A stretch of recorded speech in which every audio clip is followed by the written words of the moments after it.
Jungle.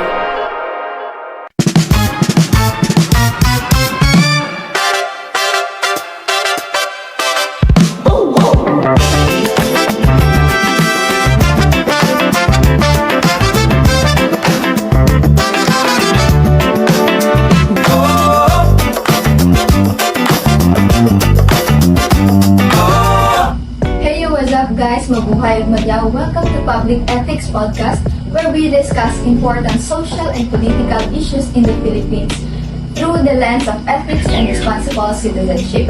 I am your host, Claire Cañete, and I am with Miss Abby, Ashley, Mr. Ray, and Mark. For today's episode, pag-uusapan natin ang isa sa pinakamainit at pinaka-controversial na usapin sa bansa, ang paggamit ng confidential funds sa Pilipinas. Grabe, mabigat na topic agad. Totoo yan, Marky. Kasi maraming Pilipino ang nagtatanong kung tama bang gumastos ng malalaking halaga ng confidential funds habang maraming sektor ng lipunan tulad ng edukasyon, healthcare, transportation at poverty programs ang kulang pa rin sa suporta.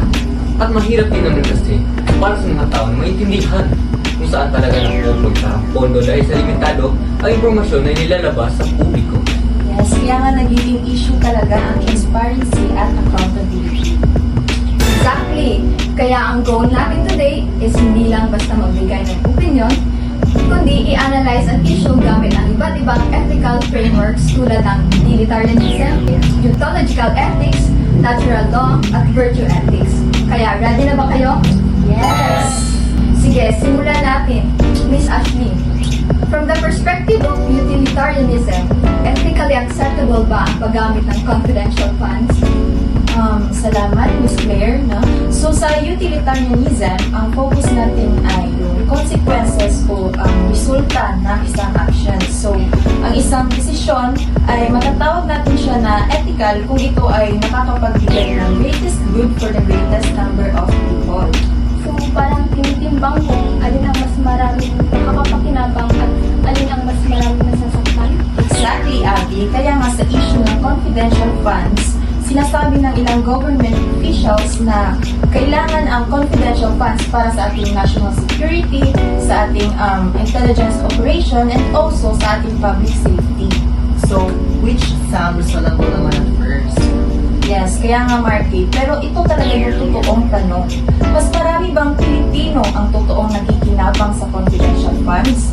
Kasi parang habang may bilyon-bilyong pisong na pupunta sa confidential expenses, talagang makikita naman natin na marami pa rin ang public schools na kulang sa classrooms, meron ding mga hospitals na kulang sa kagamitan, and also meron ding mga komunidad na hirap pa rin sa basic social services. Totoo naman, ramdam talaga ng ordinaryong Pilipino ang kakulangan. Yes, kaya nga from a utilitarian perspective, ethically problematic talaga ito kapag mas maraming tao pa rin ang naapektuhan negatively kaysa sa mga taong nakikinabang. At sa issue naman ng confidential funds, may moral responsibility ang government officials na gamitin ng tama at responsable ang pera ng bayan. Hindi lang dahil approved ito legally, ay automatic na ethical na rin. Yes, kasi nga pera pa rin iyon ng mga taxpayers, right?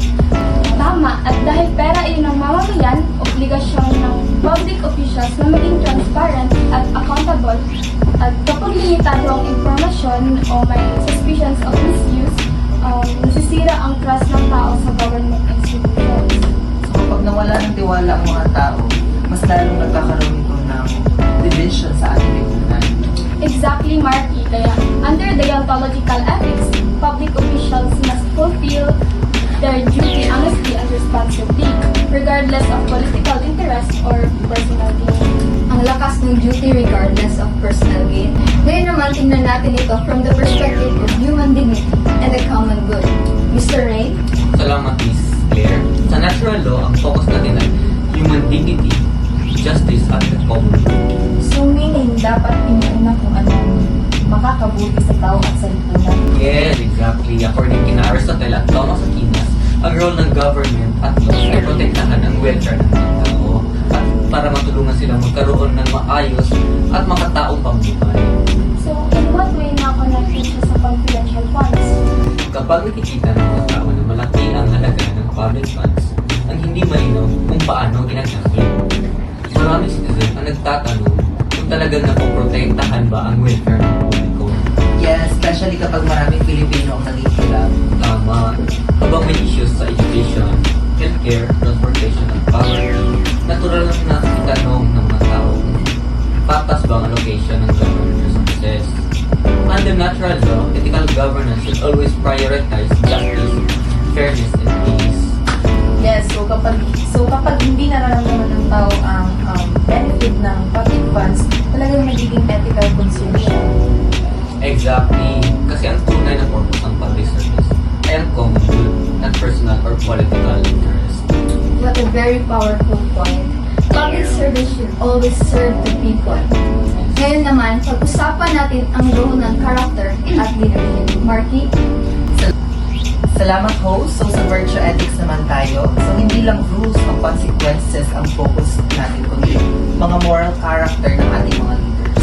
So, parang kung anong klaseng leader ka? Exactly. Ayon kina Plato, ang mabuting leader ay may dapat may wisdom, integrity, discipline, compassion, or justice. Yan ang mga values na minsan hinahanap talaga ng mga tao sa public officials. So totoo, sa issue ng confidential fund, mahalagang makita natin sa publiko ang mga leaders natin ay honest, responsible, at genuinely concerned sa welfare ng mamamayan natin. Yes, tama. Hindi yung puro pansariling interest lang. Yes, ethical leadership means putting a welfare of citizens above politics, power, or personal benefits kapag may transparency, accountability, or sincere public service na nagkakaroon ng trust ng mga tao sa gobyerno. Yes, and then trust is very important siya when it comes to government. Exactly. Under the virtue ethics, good governance depends on the moral character of leaders, their commitments to ethical public services. Wow, ang ganda ng flow ng discussion natin today. So, if we look closely at the issue, confidential funds can be analyzed through four ethical frameworks. Utilitarianism looks at whether it brings more benefit or harm to society. Deontological ethics asks if officials are fulfilling their duty to the people. And natural law considers whether human dignity and the common good are protected.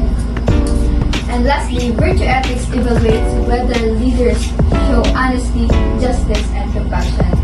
Ang ganda kasi ng pinapakita ng mga approach nila, even though iisa rin ang yung pinapakita nilang concern. Exactly. Pinapakita na nito ang governance at paggamit ng public funds that should not only focus on legality or politics, but also on ethics, accountability, fairness, and public welfare. Confidential funds in the Philippines raise both political and ethical concerns as they impact public trust, accountability, and the welfare of citizens. To address this, the government should strengthen transparency, conduct regular audits, and prioritize spending on education, healthcare, and social services. In the end, public service must always focus on the people and be guided by honesty, integrity, and responsibility for the common good. Yes. Yes. Thank you so much, guys, for listening to Public Ethics Podcast. I am your host, Claire Cañete, together with Miss Abby, Miss Ashley, Marky, and Mr. Ray. We hope this discussion helped deepen your understanding of ethics, accountability, and responsible public service in the Philippines. Sampung samat, kamayo ubos.